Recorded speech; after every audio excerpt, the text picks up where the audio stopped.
Why dip it up when you can dive right in? Why let things simmer when you can cook up a storm? Why live life in half measures when you can live it to the brim?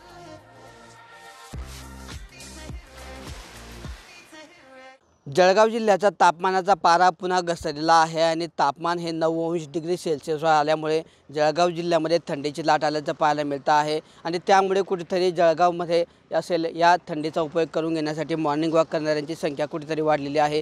गेल्या काही दिवसांपूर्वी तापमानाचा पारा हा 18 degree सेल्सिअसवर जाऊन पोहोचला होता। त्यामुळे कुठेतरी थंडी ही कमी झाल्यामुळे वातावरणामध्ये तापमानात वाढ झाली होती। मात्र आता या ठिकाणी कुठेतरी तापमानाचा पारा घसरला असून 9 डिग्री सेल्सिअसवर तापमान आल्यामुळे कुठेतरी थंडीची लाट या ठिकाणी आली आणि जळगावकरांना या ठिकाणी हुडहुडीचा सामना करावा लागतो आहे।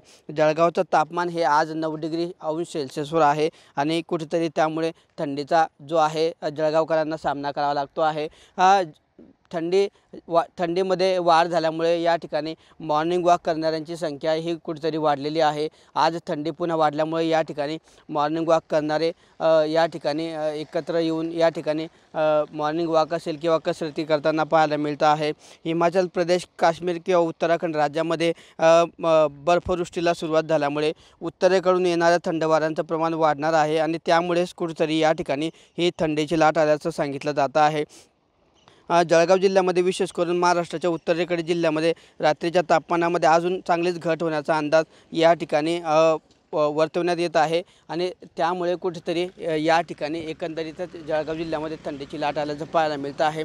जळगाव जिल्ह्यामध्ये गेल्या काही दिवसांपासून थंडीमध्ये मोठ्या प्रमाणात वाढ झालेली आहे आणि गेल्या 4 ते 5 दिवसांचा विचार केला तर या ठिकाणी तापमानामध्ये मोठी घट झाली होती आणि तापमानाचा पारा हा 18 डिग्री सेल्सिअसवर पोहोचला होता। मात्र आता पुन्हा तापमानामध्ये या ठिकाणी 9 डिग्री सेल्सिअसने घट झाली असून आणि पुन्हा हा तापमानाचा पारा 9 डिग्री सेल्सिअस आल्यामुळे या ठिकाणी तापमानामध्ये मोठी घट झाली आहे आणि जळगावकरांना या ठिकाणी हुडहुडी भरल्याचं पाहायला मिळतं आहे। एकंदरीत ही थंडी रब्बी हंगामातील पिकांसाठी पोषक असल्याचं सांगितलं जात असलं तरी मात्र या थंडीमुळे जळगाव जिल्ह्यातला गारठा वाढला असून एक प्रकारे या ठिकाणी जळगाव जिल्ह्यामध्ये थंडीची लाट आल्याचं पाहायला मिळतं आहे।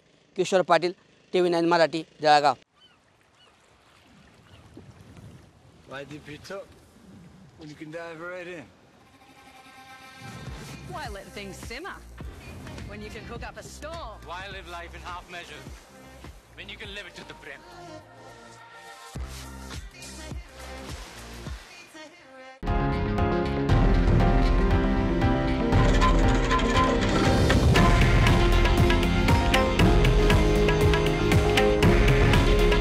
हे आहे देशातील नंबर 1 न्यूज नेटवर्क आणि आपण पाहत आहात TV9 मराठी।